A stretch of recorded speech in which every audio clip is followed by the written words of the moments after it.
রসুল আমার ভালোবাসা, রসুল আমার আলো আশা, রসুল আমার প্রেম বিরহের মূল আলোচনা, রসুল আমার ভালোবাসা। আসসালামু আলাইকুম রহমতুল্লাহ বারকাতুহ। আলহামদুলিল্লাহ রব্বিল আলমিন ওসসালাতু ওয়াসসালামু আলা সাইয়্যিদিনা আশরাফিল আম্বিয়া ওয়াল মুরসালিন ওয়া আলা আলিহি ওয়া সাহবিহি আজমাইন। দূরের ও কাছের, দেশের ও প্রবাসের সম্মানিত দর্শক শ্রোতা, যে যেখান থেকে দেখছেন, আপনাদের সকলকে জানাচ্ছি মাহে রমাদানের আন্তরিক শুভেচ্ছা ও মুবারকবাদ। রমাদানুল মুবারক প্রতি বছর আসে রহমত, বরকত এবং মাগফিরাতের পয়গাম নিয়ে।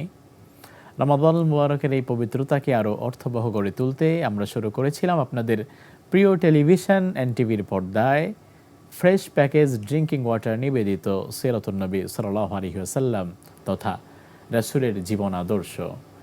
রাসূল সাল্লাল্লাহু আলাইহি ওয়াসাল্লামের জীবন আদর্শ সম্পর্কে আমরা ধারাবাহিকভাবে আমাদের এই আয়োজনে আপনাদের সামনে উপস্থাপন করে আসছিলাম।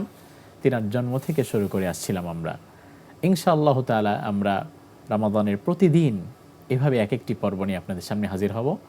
আজ ইনশাআল্লাহ তাআলা নবী জীবনের আদর্শের আলোকে যে বিষয়টি আমাদের সামনে আসে সেটি হচ্ছে বিখ্যাত দুজন সাহাবী, ওমর ইবনে খাত্তাব রাদিয়াল্লাহু আনহু এবং আমির হামজা রাদিয়াল্লাহু আনহু, তাদের ইসলাম প্রসঙ্গ সম্পর্কে। আমির হামজা রাদিয়াল্লাহু আনহু ছিলেন রাসূল সাল্লাল্লাহু আলাইহি ওয়াসাল্লামের চাচা এবং ওমর ফারুক রাদিয়াল্লাহু আনহু রাসূল সাল্লাল্লাহু আলাইহি ওয়াসাল্লামের সাহাবী, নিকট আত্মীয় না হলেও দুজনেই ছিলেন ইসলামের দুজন বীর যোদ্ধা। এ দুজনের ইসলাম সম্পর্কে আজ আমরা আলোচনা করব। সে প্রসঙ্গে আলোচনা করার জন্য আজ আমাদের স্টুডিওতে আমন্ত্রণ জানিয়েছি আমরা বিদগ্ধ স্কলার, শিক্ষাবিদ, চিন্তাবিদ, মানারাত ইন্টারন্যাশনাল ইউনিভার্সিটির সম্মানিত অধ্যাপক ডক্টর মীর মনজুর আহমদ সাহেব। আসসালামু আলাইকুম আরহামতুল্লাহি আবরাকাতুহ। ওয়ালাইকুম আসসালাম। স্যার কেমন আছেন? আলহামদুলিল্লাহ, আপনি ভালো আছেন? আলহামদুলিল্লাহ।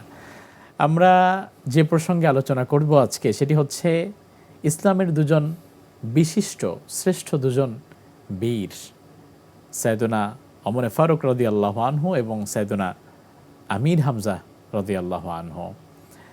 তিনাদের জীবনী যদি আমরা শুরু করতে চাই, যদি আমরা প্রথমে সাইয়েদনা ওমর ফারুক রাদিয়াল্লাহু আনহু জীবনী প্রসঙ্গে কথা বলি, তো তিনি তো ইসলামপন্থী ছিলেন না, তিনি ছিলেন কুফফার জনগোষ্ঠীর একজন। তিনি কিভাবে ইসলামে আসলেন এবং তার জন্য রাসূল সাল্লাল্লাহু আলাইহি ওয়াসাল্লাম কি কোনো বিশেষ দোয়া করেছিলেন কিনা, বা আল্লাহ সুবহানাহু ওয়া তাআলা তাকে কিভাবে গ্রহণ করেছিলেন, কবুল করেছিলেন, সে প্রসঙ্গে আমরা জানতে চাই। আলহামদুলিল্লাহ, অত্যন্ত গুরুত্বপূর্ণ দুটি প্রসঙ্গ। একটি প্রসঙ্গ দুজন ব্যক্তি নিয়ে। তো প্রথমে আসা যাক ওমর রাদিয়াল্লাহু তাআলা আনহু, যিনি কুরাইশ বংশেরই অন্য ধারার লোক ছিলেন। প্রথমে নবীজির প্রতিবেশী এবং পরিচিত মানুষ ছিলেন, মক্কার সজ্জন। পরবর্তীতে নবীজির শ্বশুর ছিলেন সম্পর্কে মদিনার জীবনে। তো যখন ইসলাম কবুলের, ওমর রাদিয়াল্লাহু তাআলা আনহু ইসলাম কবুলের কথা আসে, তখন আপনি একটু আগে বলেছেন দুইজনের ব্যক্তি নিয়ে কথা বলতে হবে, দুইজনকে নিয়ে। তো তাদের দুজনেরই ইসলাম কবুল ছিল 3 দিন আগে আর পরে। তো ওমর রাদিয়াল্লাহু তাআলা আনহু মক্কার নেতৃস্থানীয় সাহসী যোদ্ধা এবং মক্কাতে যে কজন লোক লিখতে পড়তে পারতেন তার মধ্যে তিনি ছিলেন, এবং মক্কা এবং আরব ইতিহাসে সমৃদ্ধ একজন মানুষ, অর্থাৎ সমাজের জ্ঞানী এবং শিক্ষিত প্রাজ্ঞজন হিসাবে বয়সে নবীজির কয়েক বছরের ছোট তো ছিলেন। তো মক্কাতে তার জীবন জিন্দেগি ছিল দাপুটে জীবন জিন্দেগি, নেতৃস্থানীয় দাপুটে জীবন জিন্দেগি, কিন্তু কালিমালিপ্ত কালিমাযুক্ত কাজের সাথে জড়িত ছিলেন না। কিন্তু ইসলামের বিরোধিতার ক্ষেত্রে, নতুন ধর্মের আগমন, বাপদাদার ধর্মের বিপরীতে, এটা নিয়ে যারা সোচ্চার ছিলেন তিনি তাদের মধ্যে অন্যতম ছিলেন। তিনি সমাজের অশ্লীল খারাপ কাজে যুক্ত ছিলেন না, কিন্তু মক্কার নেতৃস্থানীয় লোক হিসাবে মক্কার পৌত্তলিক যে ধর্ম চলে আসছিল, বাপদাদা লাত মানাত উজ্জার যে ধর্ম চলে আসছিল, সেটির সাথে ইসলামের আগমন যে সাংঘর্ষিক হচ্ছে, এ ব্যাপারে যারা বিরোধিতায় সোচ্চার ছিল তাদের মধ্যে তিনিও একজন ছিলেন। তো তার এই বিরোধিতার মাত্রাটা এত বেশি ছিল, অন্যদের মতোই মানে মাত্রায় অনেক বেশি ছিল। তো হিজরি ৬ষ্ঠ বছর, প্রথম স্ট্র্যাটেজি যে প্রথম ৩ বছর পার হয়েছে, এর মধ্যে সূরা মুদ্দাসসির নাজিল হয়েছে। নবীজি আত্মীয় স্বজনকে বলছেন, আশপাশকে বলছেন, লোক সংখ্যা বাড়তেছে। জি এ সময় প্রকাশ পেয়েছে নবীজি তার সাথীদের নিয়ে দারুল আরকামে গিয়ে রাতের বেলা মানে কথা বলতেন, মাঝে মাঝে সেখানে একত্রিত হতেন, লুকিয়ে নামাজ পড়তেন। লুকিয়ে মানে তাদের দৃষ্টির বাইরে গিয়ে নামাজ পড়তেন। তখন মক্কাতে দারুল আরকাম ছিল ইসলামী দাওয়াতের প্রাণকেন্দ্র, অর্থাৎ নবুয়ত এবং রিসালাতের অফিস বা কার্যালয় বলতে পারেন। জি তো সেখানে বসেন, মানুষদের মধ্যে আসলো যে মোহাম্মদ তো দিনে দিনে জেকে বসছে, সুতরাং তাকে মারতে হবে, মেরে ফেলতে হবে। কে দায়িত্ব নেবে? ওমর রাদিয়াল্লাহু তাআলা আনহু দাঁড়িয়ে গেলেন এবং তিনি কাফেরদের মন্ত্রণা পরিষদের ইয়াতে উদ্বুদ্ধ হয়ে তিনি এই দায়িত্ব নিলেন, তাকে হত্যার দায়িত্ব নিলেন। তো সিদ্ধান্ত অনুযায়ী ছুটছেন মুহাম্মদ সাল্লাল্লাহু আলাইহি ওয়াসাল্লামকে মারার জন্য। ইতোমধ্যে তার আগের কদিনের ঘটনা, নবীজির সাথীরা নবীজিকে দোয়া করতে শুনেছেন, জাল্লা দুজনের একজনকে দাও, হয় ওমর বিন খাত্তাবকে দাও, না হলে আবু জাহালের জন্য দোয়া করেছিলেন জি যে এই দুজনের আবুল হাকামকে দাও। আল্লাহর কাছে দোয়া করেছেন ইসলামের জন্য এই দুজনের একজনকে দাও। তাহলে ওমর রাদিয়াল্লাহু তাআলা আনহু যখন নবীজিকে উন্মুক্ত তরবারি নিয়ে মারতে যাচ্ছেন, তখন রাহমাতুল্লিল আলামিন তাকে পাওয়ার দরখাস্ত আরশে আজিমের মালিকের কাছে করেছেন। সুবহানাল্লাহ। আমরা যদি অনুভবের দৃষ্টিতে দেখি যে এ মহান পৃথিবীর মালিকের কাছে যার ইসলাম গ্রহণের আবেদন জমা হয়েছে, সে কিনা তরবারি নিয়ে যাচ্ছে তাকে হত্যা করতে। নবীজি দোয়া করেছেন, সাহাবীরা জানেন। সে দোয়ার কি অবস্থা এটা নবীজিও জানেন না, তার সাথীরাও জানেন না। যাচ্ছেন, পথের লোকজনের সাথে দেখা হলো। বলল, কোথায় যাও? কয়, মোহাম্মদকে মারতে যাচ্ছি। বলে, তুমি তার আগে তোমার বোন ফাতেমা এবং ভগ্নিপতি সাইদ, ওদের অবস্থা দেখো। বলে, কি দেখবো? বলে, তারা তো ইসলাম কবুল করছে, তারা তো তার অনুসারী হয়ে গেছেন ঘর। আমি সংক্ষেপ বলছি, জানা ছিল না, অনুমান করতেন হয়তো। তো তারপরেও রাগী মানুষ, নেতৃস্থানীয় মানুষ নিজের ঘরে এমন রেখে যাবে? আর একটু তিরস্কার করেও বলেছে যে ঘর ঠিক করে তারপরে যাও। তারপরে গিয়ে বোনের বাড়ি যথারীতি খুলেছে। বোন নিজেকে গুছিয়ে নিয়ে, তখন তারা কোরআনের একটি স্ক্রিপ্ট পড়তেছিলেন, গুছিয়ে নিয়ে ভাইয়ের আগমন বুঝতে পেরেছে, ঢুকেছে। ঢোকার পরে বোনকে সরাসরি প্রশ্ন যেভাবে করার, কর্তৃত্বপরায়ণ ভাইয়ের, সেটাই করেছেন। তার অগ্নিশর্মা অগ্নিমূর্তি চেহারায় বোন ভীত হয়ে যে জবাব দিয়েছে, জবাবে ভাই সন্তুষ্ট না হয়ে তাকে চরম থাপ্পড় মারে, তার চপেটাঘাত করে। বোন এতে চরম আহত হন। ভগ্নিপতি বেরিয়ে এলে তাকেও তিনি মারতে উদ্যত হন বা মেরেছেন। এমন অবস্থায় বোনকে, ছোট বোন মারার পরে তার মধ্যে একটা ভাবোদয় হয়েছে। তখন বলছে যে আচ্ছা ঠিক আছে বলো তোমরা। বোন অস্বীকার যখন করছে তখন বলছে, ঠিক আছে বলো কি পড়ছিলে, আমাকে দাও দেখি। তো বলছে, তোমাকে তো এই অবস্থায় দেব না, তুমি পবিত্র হও তারপরে দেই। তিনি পবিত্র হলেন, তারপরে তাকে স্ক্রিপ্টটা দেওয়া হলো। সেই স্ক্রিপ্টটা ছিল সূরা তাহা, বিসমিল্লাহির রহমানির রহিম, তাহা মা আনজালনা আলাইকাল কুরআন লিতাশকা। ও নবী, এই মহাগ্রন্থ এজন্য দেওয়া হয়নি এরপর ঈমান আনলে, অনুসরণ করলে ওরা কপাল পোড়া হবে, মন্দভাগ্য হবে। এমনভাবে আয়াতগুলো যখন পড়ছিলেন, তখন তার মধ্যে হলো যে আমি তো শিক্ষিত মানুষ, আমি অনেক পড়েছি, অনেক জেনেছি, আমি এই সমাজের প্রাজ্ঞজন, কিন্তু এমন কথা তো কাউকে বলতে শুনিনি, এমন কথা তো আমার সামনে আসেনি, এমন পাঠ তো আমার সামনে পড়েনি। তার মধ্যে হৃদয় ছুঁচ্ছে এবং সবই নতুন লাগছে। আর প্রকৃত কথা, তার মাকবুলিয়াতের জন্য দরখাস্ত তো আরশে আজিমের মহান মালিকের কাছে জমা হয়েছে। তারপরে সেখানেই তিনি দিন কবুলের সিদ্ধান্ত নিয়ে ফেলেছেন। তারপরে যেভাবে আসছিলেন সেইভাবে তরবারি নিয়েই দারুল আরকামের দিকে যাচ্ছেন। নবীজির সাহাবীরা চারপাশ থেকে দেখে একটু শঙ্কিত হলেন, তাকে প্রতিরোধ করবে ভাবলেন। নবীজি বললেন, তাকে আসতে দাও, বাধা দিও না। তিনি নবীজির কাছে গিয়ে ওই তরবারি রেখেই ঘোষণা দিলেন শাহাদাতের ঘোষণা, সুবহানাল্লাহ। যে আমি আশহাদু আল্লা ইলাহা ইল্লাল্লাহ ওয়া আশহাদু আন্না মুহাম্মাদান আবদুহু ওয়া রাসূলুহু। আল্লাহু আকবার। অর্থাৎ নবী বিষয়টি সাল্লাল্লাহু কিন্তু আলাইহি সাল্লাম সাহাবীরা আজ করতে পারেননি, ভাবেননি। ভাবেননি। নবীজি বুঝতে পারলেন যে তার রব তাকে একা ছেড়ে দেননি, তার রব তার দোয়াকে কবুল করেছেন জি। এবং তার পছন্দ যেটা ছিল সেটি ভালোই ছিল, আল্লাহ তার রবের মঞ্জুরি সেখানে এসেছে। তারপরে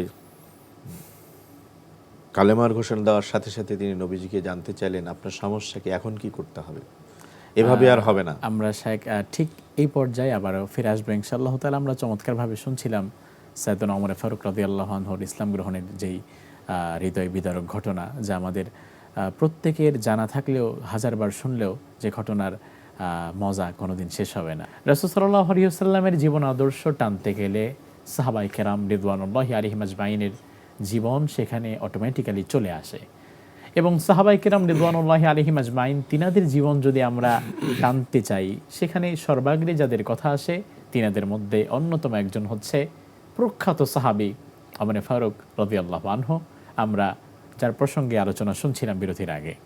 জি, নবীজিকে কালেমার ঘোষণা দিয়ে বললেন, ইয়া নবী আল্লাহ, এভাবে তো হবে না, আপনার সমস্যা কি, কাবার চত্বরে যেতে হবে, সেখানে প্রকাশ্যে করতে হবে। নবীজি দ্বিধা করলেন না, আপত্তি করলেন না। এর আগ পর্যন্ত প্রকাশ্যে কাবার চত্বরে সালাত হয়নি, কাবার চত্বরে কালেমার ঘোষণা হয়নি, তখনও আজানের প্রচলন হয়নি। আমরা জানি আজানের প্রচলন হয়েছে মদিনায় গিয়ে। জি। তো কাবার চত্বরে গিয়ে তিনি কালেমার ঘোষণা দিলেন এবং তিনি বলে দিলেন যে আমি ইসলাম কবুল করেছি। কাবার চত্বর সবসময় লোকে লোকারণ্যই থাকতো। জি। রাত এবং দিনের একটা উল্লেখযোগ্য সময়, তাওয়াফকারীরা থাকতো, আগন্তুকরা থাকতো, মানুষেরা থাকতো। জি। ওমর রাদিয়াল্লাহু তাআলা আনহুকে যারা হত্যা করতে পাঠিয়েছিল তারা অপেক্ষা করছিল একটা সুসংবাদের জন্য, কিন্তু ইসলামের মহান সন্তানেরা সুসংবাদ পেল, পৃথিবীর ইতিহাস সুসংবাদ পেল যে ওমর ইসলাম কবুল করেছে। কিন্তু সুবহানাল্লাহ, ইসলামের চিরদুশমন যারা, তারা সেদিন অবাক বিস্ময়ে তাকিয়ে দেখল, কি হলো, যাকে পাঠালাম মাত্র 3 দিন আগে আপনার হামজা ইবনে আব্দুল মুত্তালিব ইসলাম কবুল করল, আর এ কি ঘটনা? আল্লাহ, তাহলে কি আছে? মানে পরপর কেমন যেন দুই পরাশক্তি ইসলামের পক্ষে চলে এলো। নেতৃস্থানীয় তাদের মানে শক্তিশালী হাত যেন কেটে পড়ল। ঘোষণা দিলেন এবং তিনি তার ভাষায় একজন বীর, একজন সাহসী, একজন প্রাজ্ঞজন, একজন নেতৃস্থানীয় মানুষ যেভাবে নিজের অবস্থানকে জানান দেয় তিনি সেভাবেই জানান দিলেন এবং তিনি ইসলামের কাছে তার জীবনকে সঁপে দেওয়ার যে আনুগত্য, নবী সাল্লাল্লাহু আলাইহি ওয়াসাল্লামকে তার নেতৃত্ব মেনে নেওয়ার যে আনুগত্য, সেটি তিনি যখন প্রকাশ করলেন, তখন কাফির শিবিরে, মুশরিক শিবিরে ভয়, শঙ্কা এবং অনিশ্চয়তা দেখা দিল, আর মুসলিম শিবিরে সাহস, নতুন শক্তিমত্তা যোগ হলো। এটা ছিল নবুয়তের 6ষ্ঠ বছর। জি। এভাবে ওমর রাদিয়াল্লাহু তাআলা আনহু নবীজির হাতকে শক্তিশালী করলেন। দারুল আরকাম থাকলো, নবুয়তের অফিস হিসাবে থাকলো, কিন্তু সেটি অনেকাংশে শিফট হলো দারুল আরকাম থেকে কাবার চত্বরে, এই ইসলাম দুজনের ইসলাম গ্রহণের পরে। এবং রাসূল সাল্লাল্লাহু আলাইহি ওয়াসাল্লাম তো ওমর ফারুক রাদিয়াল্লাহু আনহু প্রসঙ্গে বলেও গিয়েছিলেন যে আমার পরে যদি কেউ নবী হয় লাকানা ওমর, তাহলে এই নবুয়তের কিছু কোয়ালিটি আল্লাহ সুবহানাহু ওয়া তাআলা তাকে দিয়েছেন, এই ওমরকে দিয়েছেন। জি জি। তো আলহামদুলিল্লাহ, ইসলামের এক মহান গুরুদায়িত্ব পালন করেছেন ওমর ফারুক রাদিয়াল্লাহু আনহু। স্যার, এই পর্যায়ে আমরা জানতে চাচ্ছি যে আমাদের বিখ্যাত সাহাবী রাসূল সাল্লাল্লাহু আলাইহি ওয়াসাল্লামের চাচা আমির হামজা রাদিয়াল্লাহু আনহু, যিনি ইসলাম গ্রহণ করলেন বীর দর্পে, পরবর্তীতে তিনি শাহাদাত বরণ করলেন এবং তাকে বলা হয় সাইয়্যিদুশ শুহাদা। দুনিয়াতে যত শহীদ, এই সব শহীদদের মধ্যে আল্লাহ সুবহানাহু ওয়া তাআলা আমির হামজা রাদিয়াল্লাহু আনহুকে এমনভাবে কবুল করেছেন এবং ইসলামের জন্য যার আত্মত্যাগ, কোরবানি, কষ্ট যত বেশি, আল্লাহর দরবারে তার কবুলিয়াত তত বেশি। শহীদ তো অনেকেই হয়েছেন, কিন্তু আমির হামজাকে সাইয়্যিদুশ শুহাদা তো এই জন্যই বলা হয় যে আমির হামজার শাহাদাতটা অনেক বেশি কষ্টের ছিল এবং রাসূল সাল্লাল্লাহু আলাইহি ওয়াসাল্লাম ও আমির হামজার শাহাদাতে খুব বেশি মর্মাহত হয়েছিলেন। আমরা আলোচনার এই পর্যায়ে আমির হামজা রাদিয়াল্লাহু আনহুর শাহাদাত প্রসঙ্গে আপনার কাছ থেকে জানতে চাই। জি, ওমর রাদিয়াল্লাহু তাআলা সম্পর্কে আমাদের জাতীয় কবির একটা কথা বলে আমি শুরু করব। তিনি বলছেন, অমর ফারুক আখেরি নবীর অবদক্ষিণ বাহু, আহ্বান নয় রূপ ধরে এসেও গ্রাসে অন্ধতা রাহু। আজকের দুনিয়ায় অমর ফারুক রাদিয়াল্লাহু তাআলা আনহুর জীবন রমাদান কারিমের এই পবিত্র মুহূর্তে আলোচনার মধ্য দিয়ে আমি জাতীয় কবির মতো আহ্বান করতে চাই যে মুসলিম তরুণ ও যুবক, তোমরা আসো, পৃথিবীতে যে জাহালাতের অন্ধকার আছে সেটা গ্রাস করার জন্য, সেখানে আলো জ্বালাবার জন্য ওই সাহস, ওই তেজোদ্দীপ্ততা, ওই সাহসিকতা নিয়ে তোমরা কালেমার ঝান্ডা নিয়ে আসো। পৃথিবীর যেখানেই থাকো না কেন অমরের অনুসারী হও। এ কথা বলে হামজা রাদিয়াল্লাহু তাআলা আনহা বীর কিশোরী বলা হয়। হামজা রাদিয়াল্লাহু তাআলা আনহার অনেক উপাধি আছে। যিনি নবী সাল্লাল্লাহু আলাইহি ওয়াসাল্লামের চাচা ছিলেন, নবীজির 10 বাবারা 10 ভাই ছিলেন, তার মধ্যে একজন হচ্ছেন হামজা রাদিয়াল্লাহু তাআলা আনহু। তিনি, তার ইসলাম কবুলটাও একটা ঘটনা। আপনি দেখেন ওমর রাদিয়াল্লাহু তাআলার ইসলাম কবুলটা সরল ছিল না ঘটনা প্রবাহে, হামজা রাদিয়াল্লাহু তাআলার ইসলাম কবুলটাও ছিল আর একটা ঘটনা প্রবাহে। আসলে মানুষের রাগ, অনুরাগ, ভালোবাসা, ভক্তি, সম্মান যদি থাকে, সেখানে আঘাত লাগলে মানুষ অনেক সময় বেশি মর্মাহত হয়, অসম্মানিত বোধ করে। ভাইয়ের ছেলে, এতিম ছেলে বড় হয়েছে, তো তাকে আবু জাহাল একদিন নবী সাল্লাল্লাহু আলাইহি ওয়াসাল্লামের সাথে দুর্ব্যবহার করে। জি, এই দুর্ব্যবহারটা হামজা রাদিয়াল্লাহু তাআলা আনহুর মেনে কাছে নিতে পারেনি।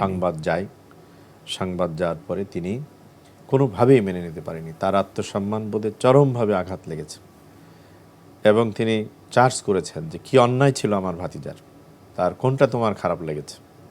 এর সদুত্তর দিতে পারেনি। জি, তার প্রতিশোধ হিসেবে তিনি এসে ভাতিজার এই যে শাশ্বত আহ্বানের কাছে নিজেকে সঁপে দিয়েছেন। জি, কালিমার এই মহান আহ্বানের কাছে সঁপে দিয়ে তিনি ইসলাম কবুল করেছেন। আল্লাহ।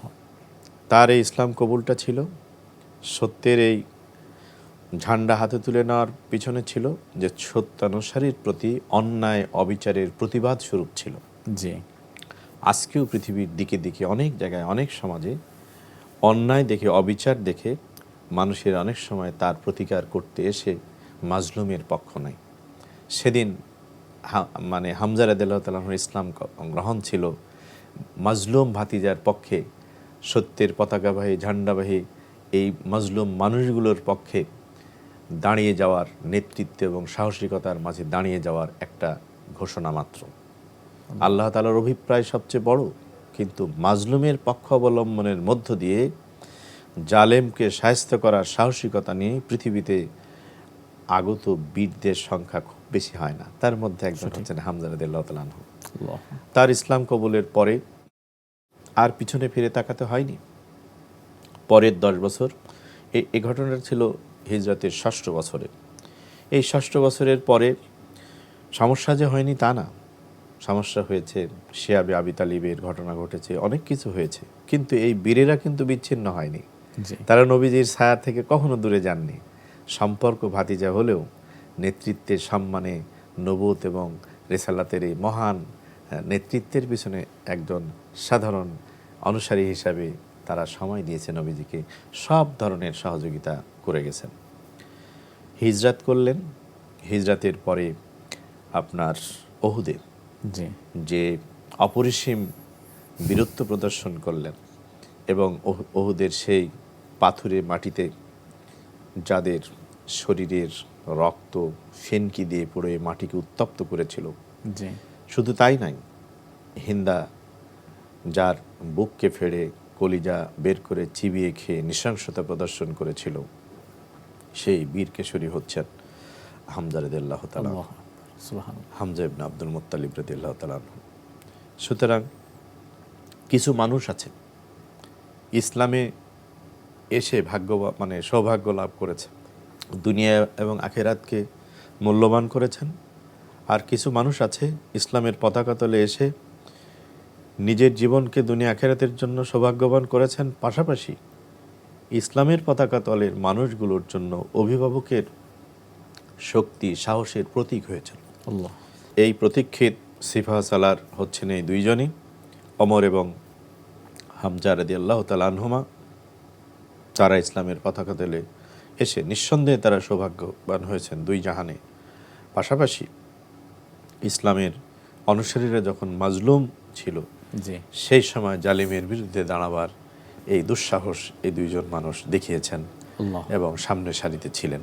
ওমর রাদিয়াল্লাহু তাআলা আনহু ইসলামে এসে তার জীবনে ইসলামের অবদান বলতে গিয়ে জি, এক সময় বলছেন, যখন তিনি খলিফা, তখন যে আমি আমার জীবনে, ওমর রাদিয়াল্লাহু তাআলা আনহুর ভাষায়, যে আমি আমার জীবনে একটা ভেড়ার পাল অথবা একটা ছাগলের পালকে সামলানো আমার জন্য কঠিন ছিল, অথচ ইসলামের পতাকা তলে এসে আল্লাহ তাআলা আমাকে দিয়ে তার অর্ধেকটা এই জাহান জমিনের শাসন এই করিয়েছেন। জমিনের একটা বিরাট অংশের রাখাল বানিয়ে দিয়েছে। সুবহানাল্লাহ। কুল্লুকুম রাইন ওয়া কুল্লুকুম মাসউলুন আন রাইয়াতিহি। জি, নবীজির ভাষায় প্রত্যেক মুসলিম হচ্ছে রাখাল, আর এই রাখালিপনা দায়িত্ব সবচেয়ে বেশি করতে হয় মুসলিমদের যারা দায়িত্বশীল তাদের, মুসলিম জাহানের খলিফা যিনি হয়। খলিফাদের। এবং অনেকের ভাষ্য ছিল যে ইসলাম আমাদের জীবনে একটা রাখালকে বিশ্ব কালোত্তীর্ণ শাসক বানিয়েছে, একজন ছাগলের রাখালকে বা একটা সাধারণ মানুষকে সেনাপতি বানিয়েছে, পৃথিবীর ইতিহাসের বিশ্বখ্যাত সেনাপতি বানিয়েছে। জি, একজন সাধারণ মানুষকে, বেলাল রাদিয়াল্লাহু তাআলার মতো একজন কৃতদাসকে পৃথিবীর মানুষের কাছে অনুকরণ এবং অনুসরণীয় করেছে। আলহামদুলিল্লাহ স্যার, আমরা খুব চমৎকারভাবে শুনছিলাম যে ইসলামে সাইয়েদনা ওমর ফারুক রাদিয়াল্লাহু আনহু এবং আমির হামজা রাদিয়াল্লাহু আনহু তাদের পদার্পণ এবং তাদের থেকে আমরা যে শিক্ষা পেলাম, কন্ট্রিবিউশন আজকে আমরা শুনলাম, শিক্ষা গ্রহণ করলাম। আল্লাহ সুবহানাহু ওয়া তাআলা যেন তাদের মতো করে আমাদেরকেও দ্বীনের জন্য কাজ করার মতো তৌফিক দান করে। আমিন। অসংখ্য ধন্যবাদ এবং মোবারকবাদ আপনাকে আজকে আমাদের স্টুডিওতে এসে সময় দেওয়ার জন্য। জাযাকাল্লাহু খায়র। আলহামদুলিল্লাহ। সম্মানিত দর্শক শ্রোতা, আপনারা দেখছেন আপনাদের প্রিয় আয়োজন ফ্রেশ প্যাকেজ ড্রিঙ্কিং ওয়াটার নিবেদিত সিরাতুন নবী সাল্লাল্লাহু আলাইহি ওয়াসাল্লাম তথা রাসূলের জীবন আদর্শ সিরাতের যে আলোচনাগুলো আজকে আমরা শুনলাম, এখান থেকে যেন আমরা শিক্ষা গ্রহণ করতে পারি এবং সিরাতের এই ধারা চলমান থাকবে। পরবর্তী পর্ব দেখার আমন্ত্রণ জানিয়ে আজকের মতো বিদায় নিচ্ছি। আসসালামু আলাইকুম ওয়া রাহমাতুল্লাহি ওয়া বারাকাতুহু। রাসূল আমার কাজে কর্মে অনুপ্রেরণা, রাসূল আমার ভালোবাসা, রাসূল আমার আলো আশা, রাসূল আমার প্রেম বিরহের মূল আলোচনা, রাসূল আমার কাজে কর্মে অনুপ্রেরণা, রাসূল আমার ভালোবাসা।